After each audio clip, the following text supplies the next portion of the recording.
Welcome to the first edition of the ASI Engage series. I'm your host, Kevin van Rensburg from ASI, your independent employee benefits and insurance advisor. Over the next few months, I'll be unpacking industry offerings together with the technical experts to provide you with insights to make your employee benefits benefit you. Today I'm joined by Rebecca Swanepoel from our employee benefits team, and we will be discussing legacy planning and wills. Rebecca, what is a will and why do you need one? Kevin, a will is a signed and witnessed document that specifies how your estate is distributed upon your death. It names your executor and appoints guardians for your children. A will ensures that you protect your minor children or spouse's inheritance and that your belongings are divided among your chosen beneficiaries. What are the advantages of drafting a will? Firstly, avoiding family disputes. A clear, well-written will can ensure that family disputes or quarrels over your estate are avoided. Wills clearly state your preferences. Wills indicate who will receive what from your estate and can also outline how you would like certain assets to be used.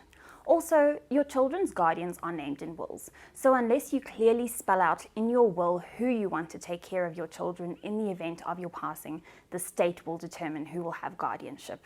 And lastly, you can provide for heirs with special needs. You may pass away when your beneficiaries are incapable of taking care of themselves or managing their inheritance.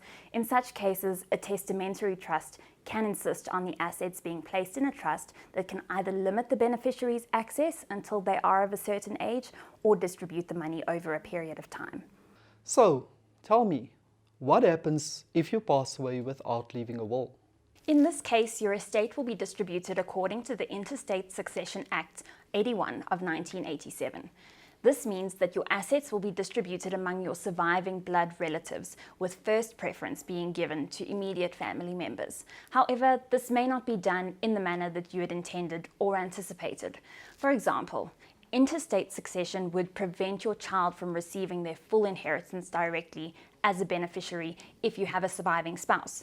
The surviving spouse would be included in the distribution of your assets.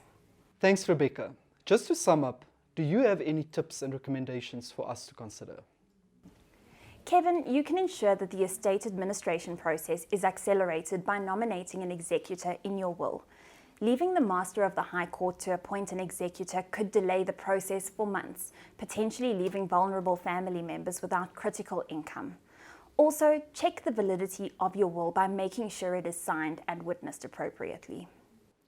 ASI has partnered with Capital Legacy to provide you with the option to draft and sign your last will and testament free of charge. Please reach out to your ASI advisor during working hours to book your digital meeting via the details below. Thank you for joining us on this month's edition of ASI Engage. Follow us on our social media channels for daily updates. Remember, as your trusted advisor, we guide you in making financial decisions through planning and education. ASI, together, building wealth, changing lives.